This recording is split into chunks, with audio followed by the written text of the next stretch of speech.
What I want to talk about is this concept of the superfluid mass density, which is one of the basic defining characteristics of superfluids.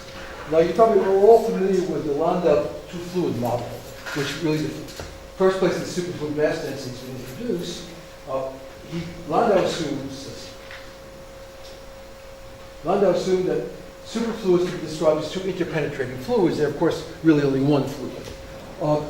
One is the normal fluid with a density rho n, depending on temperature, travels at velocity vn, the superfluid density. The total mass density is the sum of the two mass densities, and the mass current is the sum of the product mass currents of the superfluid and the normal fluid.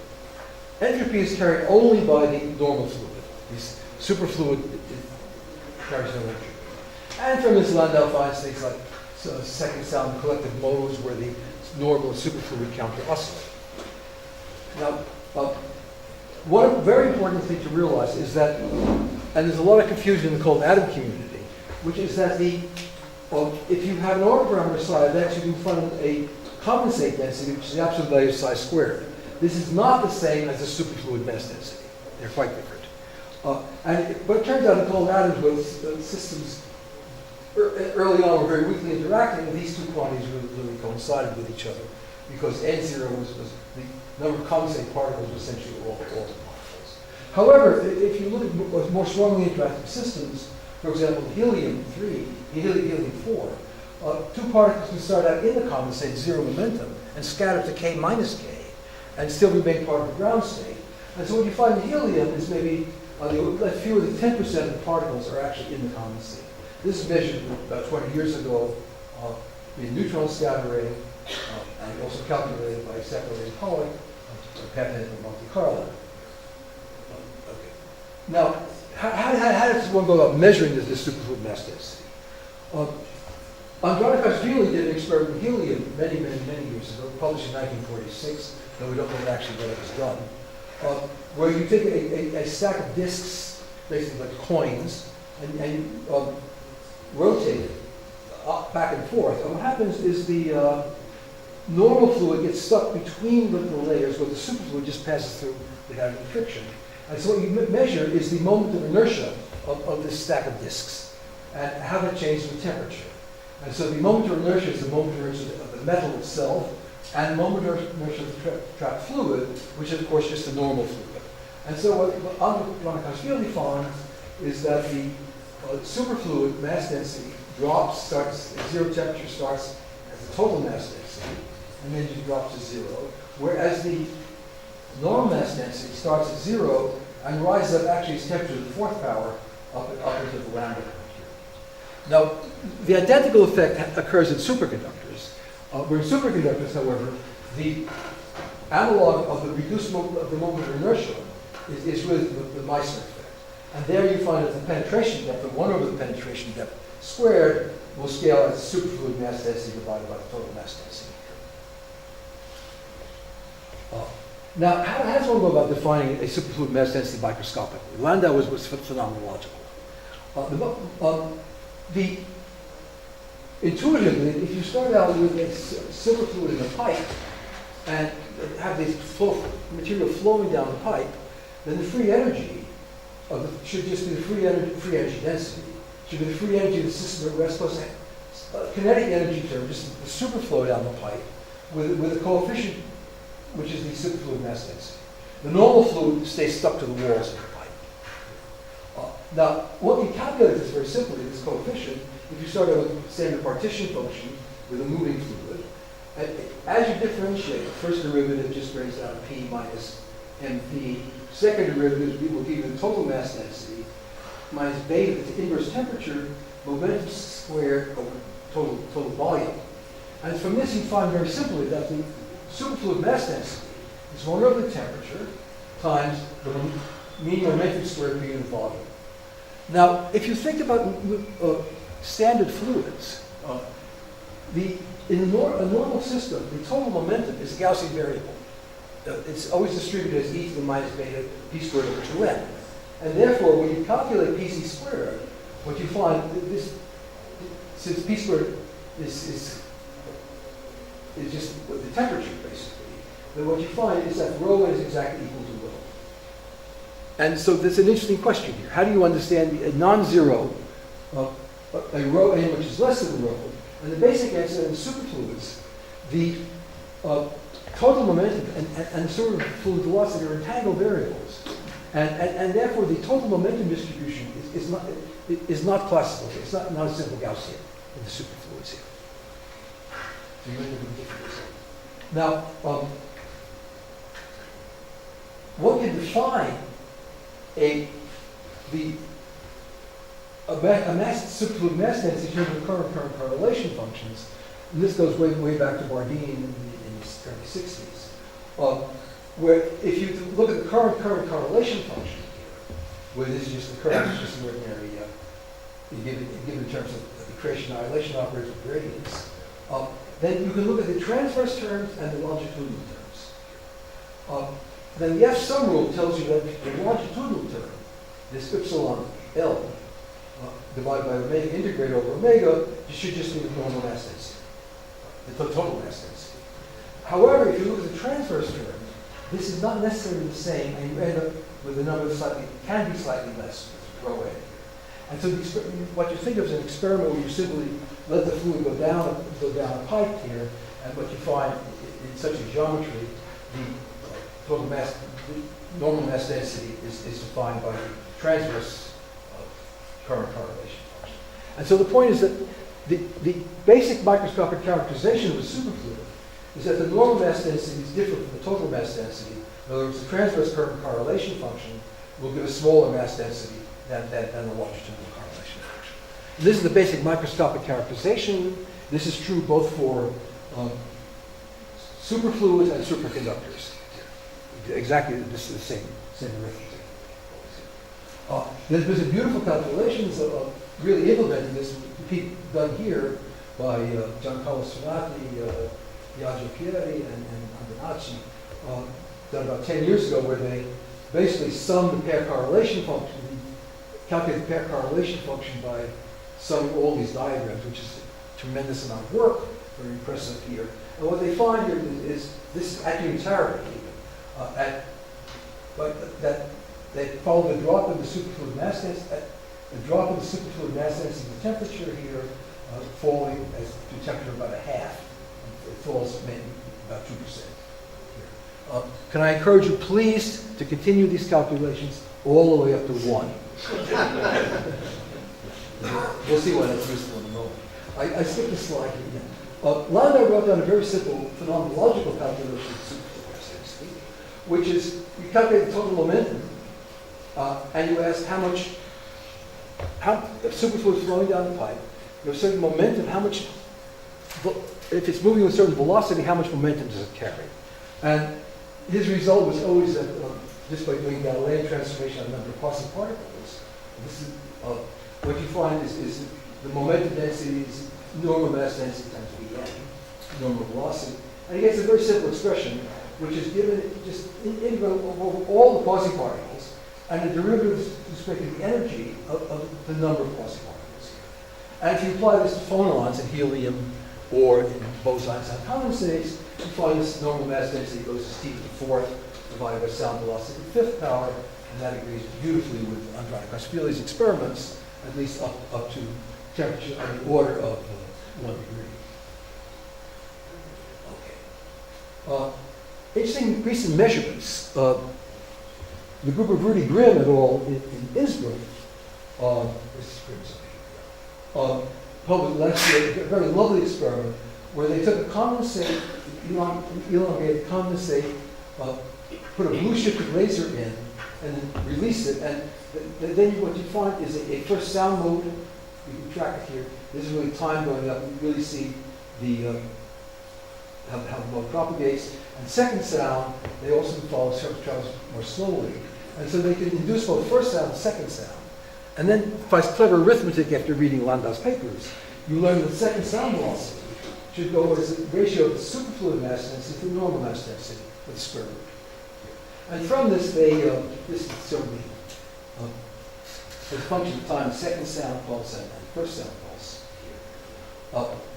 They plot the superfluid mass density versus time, versus temperature, and get a picture of this is the basic data That question, I want to come back to the question, how do you understand this data? The superfluid mass density also enters in nuclear physics as well, where normal nuclei, all these guys over here, neodymium, gadolinium, dysprosium, all have a non-classical moment of inertia. So if you want to introduce, look at rotational bands, which should be just spaced out according to jj plus 1 divided by constant moment of inertia. What you find is that the moment of inertia is actually smaller than the classical moment of inertia. And that reduction of the moment of inertia is precisely the same as, it's basically just rho n over rho, it's a reduction of the moment of inertia. And you see here, just, this is from Migdal 1959, the calculation experiment, these are down between 30 to 40% of the classical moment of inertia here. But it's exactly the same physics once again. Rudy Grimm and company measured also a moment of inertia of the strongly interacting Fermi gas, this lithium-6 enantiomer, where they put it in a container and essentially rotate the trap. And what they find is maybe rho 1 over, this quantity is basically rho 1 over rho. It's moment of inertia by the classical moment of inertia. It rises up and basically approaches 1 here. Very much what one expects. I'll come back to this data as well. I want to switch gears slightly at this point. There's this famous thing called the Landau criterion for superfluidity. And Landau said very simply, suppose you have in liquid helium, you have a dispersion relation that goes up. This is the phonon branch. These are the protons over here. And then if you draw the tangent here, that has a velocity of 60 meters per second. And so Landau said, well, if the system's flowing down a pipe, slower than 60 meters per second, nothing happens. It doesn't make excitations or anything. And therefore, if the velocity is less than this critical velocity, the system will just go on forever. But he said, suppose it's going faster. If it's going faster, you can begin to make excitations in here. And then, once you begin to make excitations, superfluidity will stop. This is Landau. So Landau basically says, this critical velocity here, there's lack of states in here, is a necessary and sufficient condition for superfluidity. What I want to argue, the Landau criterion is neither necessary nor sufficient for superfluidity. There are many solutions to systems that have no gap. The first one we studied many years ago, which Gordon Baym talked about yesterday, the loop solutions of helium-3 superfluid helium-4. There you find that there are fermions, the helium-3, and they have particle hole spectra. And if you look at this picture here, this whole region is filled up with particles and holes. And so you measure, but the system remains a perfectly good superfluid, even though there are states in the gap. And one that really surprised me that Landau did not realize is if you take superfluid helium-4 at non-zero temperature, there are lots of states in the gap. If you have a phonon going this way, you can switch that phonon to go in the opposite direction. That costs momentum twice the phonon, but the same energy. And so those are also states in the gap. And helium at finite temperatures is perfectly good superfluid as well. Now, so what the Landau criterion does describe is if you have an object traveling through a superfluid, I can draw baseballs from my childhood. I don't know how to draw soccer balls or footballs here. But such an object going through a superfluid will not experience any resistance until it reaches the Landau critical velocity. Landau's theory does describe this carefully, but it doesn't describe flow down the channel. Now, what about the gap? Is it okay that if you have a gap, does that guarantee that the system is superfluid? Well, one can look at a simple atomic example, which is if you both put bosons in an optical lattice, thing described in the Hubbard model, which we heard about earlier, there are certainly gap states over here. If you move a particle from here onto another site, you have a lot of energy. However, depending upon the parameters of the problem, the system can either be superfluid or Riemann insulated. So again, having a gap does not guarantee that the system is superfluid. And things like amorphous solids, things like silicon doped with hydrogen is also not a superfluid. So the criterion, so Landau condition is neither necessary nor sufficient. So the question, what happens if you violate the Landau criteria? Well, what happens is the superfluid mass density generally becomes less than the total mass density. Landau said it goes to 0, but it doesn't have to go to 0. And if you look at various systems like dilute solutions at 0 temperature, what you find out is there's a certain amount of the helium-4 mass which goes into making up the effective mass of the helium-3s. So this M star, which is 2.34 helium masses, so this is about 1.3 helium-3 masses. That amount is taken from the helium-4 and does not participate in superfluid motion. So what you find is superfluid mass density is less than the total mass density. In helium-4 at finite temperature, you find that the superfluid mass density is the total density minus 18 to the fourth. This is the thing measured by hadronic helium. But the other thing that happens, interesting things that can happen, is the system can begin to form non-uniform states. This was first pointed out by Lefkowski, and then Chris Petrick and I worked on it a few years later. 84 to 2012 is a few years. But if you look at the helium spectrum here, what happens if you drive the system at a velocity which is slightly greater than the critical velocity here, you begin to make a lot of excitations here. What these excitations do is if there are two possibilities. The excitations are repulsive or they're attractive. If they repel each other or attract each other. If they repel each other, the effect will be to push the spectrum up. So it comes up more like this, and so you're sitting always just at the critical point over here. And that's the basic phenomenon. If the interactions are attractive, which protons are not, then the system will collapse, will become normal. And once it's over here, it just sort of sits exactly at this critical point here. We were searching for a good name to describe what these excitations are here, and since both Pittievsky's first name is Lev and Landau's the first name is Lev, we decided to call these excitations Levons. And amazingly, Physical Review let us publish it.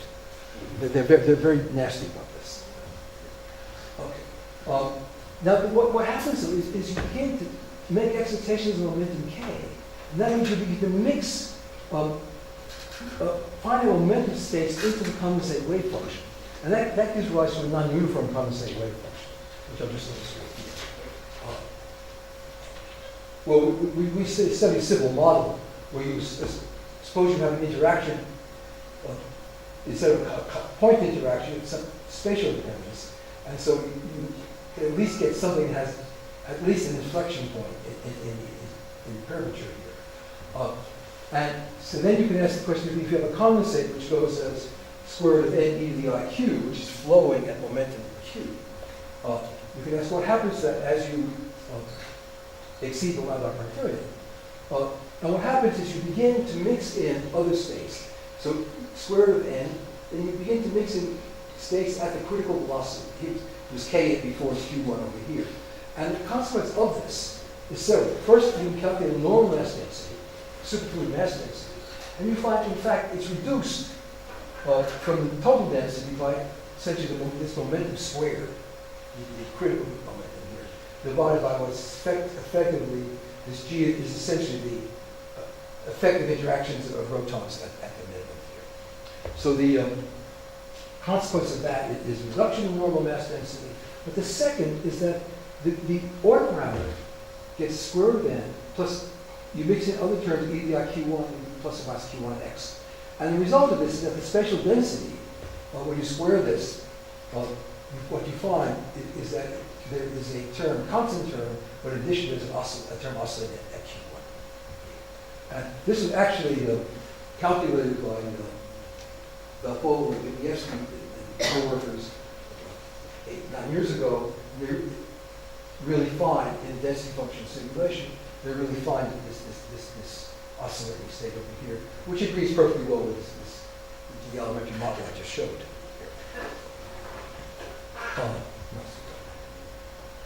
It's interesting to compare what happens in VCS superconductor.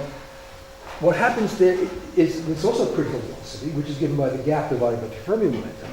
And the question is, what happens if you get a current going through superconductor which is greater than the critical velocity? Well, what happens according to is you should begin to make lots of excitations. In the Bose case, you make lots of excitations. It modifies the compensating wave function. Here, however, you can't, because the excitations you make in a superconductor are fermions. And so they just powerfully limits the number that one can make. And what you find, in fact, this is actually a student of Gordon Baym, Rogers, who a PhD thesis a long time ago, is that the critical current increases till you get this critical point. It keeps increasing and it turns around and goes back to zero at a velocity which is e, 2.8 meters, number 2.712 divided by 2 times d. So it's about 1.3 times the critical current. Okay. Now, the question, are there experimental ways where one can actually produce a system, a spectrum that has a critical velocity, to study this problem called atoms? Well, the ways to do this, I mean, Carlos, in his video, which used to be there, he told us what Feshbach resonances are. Now, in Feshbach resonance, between the two, you scatter two particles into a closed channel with sudden different magnetic moment and back to an open channel. And by tuning the magnetic field, you can reach a place where the energy here agrees with the energy here.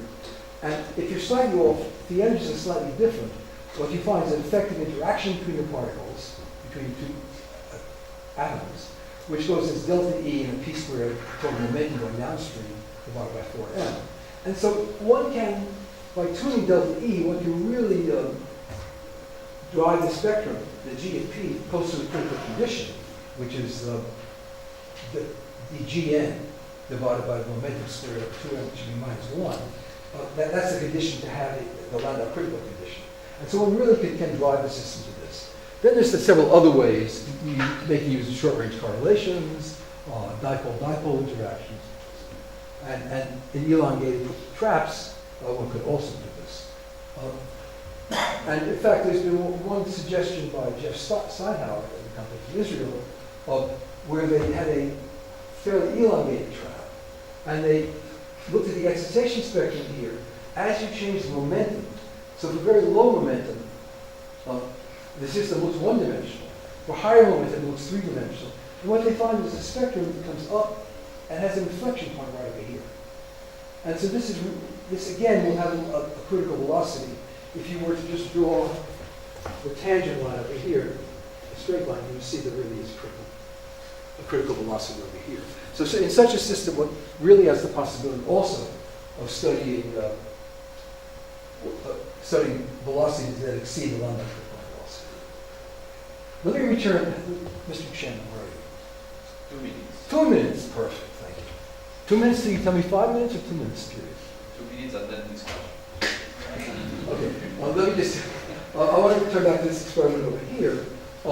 This was the Rudy Grimm's measurement of rho S over rho, and they tried to ask how does rho S compare with the reduction in condensate mass density, the condensate density, which goes 1 minus d over Tc to 3/2. It doesn't look like that at all. Then they look at helium-4, it's somewhat better, but again, here that's not the right physics. The physics is really, if you go back to Landau's condition, you look at the quasi-particle energies, and the quasi-particle energies are basically fermions here. And there's first sound and the second sound. One can add up all the contributions from all these different modes. Basically, the dominant contributions from quasi-particles. And one calculates rho n by the standard Landau formula here. Now, what you don't know, however, is of course what is the structure of the gap near the critical point here over here. What we took something basically square root dependence, which is pretty standard, but regarding the overall strength as a parameter of the system over here. And what we find was sort of nice, is that this is T, temperature, mass density. If you look at BCS, it looks very much like this over here. In fact, in Pitievsky's, which is the physical kinetics, Pitievsky-Lifshitz, who wrote that book? The Landau-Lifshitz by Pitievsky. Huh? Yeah, he derives the slope is exactly -2 over here, which actually agrees very beautifully. However, the problem is the TC gives the one point.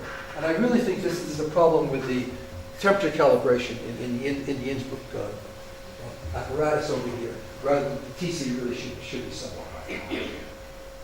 And let me just conclude by looking at this multiple inertia experiment over here, and what one finds, again, is a rather nice result over here. This is the theoretical curve over here, basically approaching something less than 1. Technical reasons you're not interested in over here. And what happens, of course, is that as you go to higher temperature, if you're rotating a trap, you get less, the outside, because it's lower density, is normal, and so the amount of superfluid gets smaller and smaller as you go towards the center.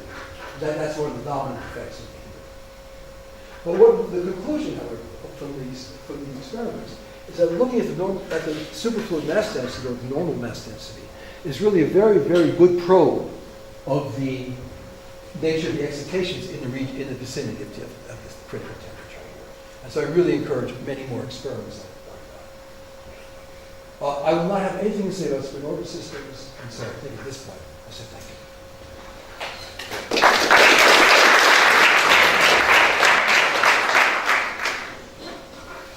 Questions, comments?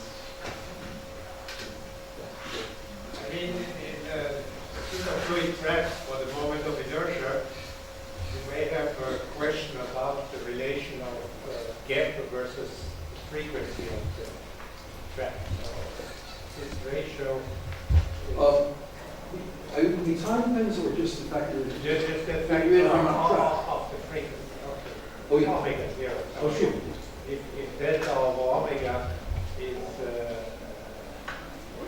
very small, then you are not. Yeah. Spoken like a true nuclear physicist with Yeah. the Nielsen requirements. Yeah. It is very small. Yeah. I mean, these are the things one has to worry about. I mean, basically, in these considerations, we did not worry about planets trapped. Yeah. I'm not sure I understood your point with helium 3, helium 4 mixture, because the way I got it in reading Landau's textbook is that helium 3 belongs to the Fermi range of the excitation spectrum. So that's not really a violation of the Landau criterion, having a parabola in the fermionic spectrum. The other thing you say about bosonic excitation in the Roton gap, that completely agree with you. You have Roton rings or things like that. But the particle hole excitations of the system are bosonic. Yes. And they... But in that case, again, the way I understood it, I might be mistaken, is that you have to assume that the ground state is superfluid, and then you look at the excitation spectrum. So in semiconductors, you have no superfluid whatever as the ground state. So, but when you speak about excitations in the Roton gap, then I completely agree with you. You have a completely wrong number if you take that as the critical velocity. No, but I disagree with you, and also Pitievsky, who's coming back to the same point over here, that's fermions. Because it's perfect particle excitations, but also the simple case where you in pure helium-4, we simply change the momentum. Yes, that's very bosonic. Yes. In that case, I agree with you. About bosonic excitation, I agree. It's the same physics. Okay. Another example that is, at least calls into question the Landau criterion is gapless superfluidity. Because you drive you can measure, Fred Wright measured the gap with tunneling and showed there was no gap, but it still was a superconductor. And the Landau criterion would say that would give you 0 critical velocity. In fact, yes. I mean, what's confusing... But it's also not Galilean invariant. It's a Galilean Yes, invariant. exactly. That's the way out. You put it in purities. Yes, and so momentum is not a good quantum number in some sense. Now, if I had another half hour, I'd talk about Galilean invariant. I don't. Yeah, I mean, yes, really, thanks. So I'm not sure I just completely have the talk, you can talk by the way, so my fault. If you now take the order minimum go to 0, so you go to supersolid, so The Roton minimums. right. So now, so your medium's excitation. So what does it happen there? So with just excitation on top of the They're basically, solid. you get a Martin phase transition. The system will go to a bumpy state. Right. So that would be the usual supersolid transition. Well, that would That's be a supersolid transition, same thing. It's the same physics, and it's software reaches. Okay. Then maybe also with I mean, but it says that the Landau criterion, when velocity comes up, there really is also a software.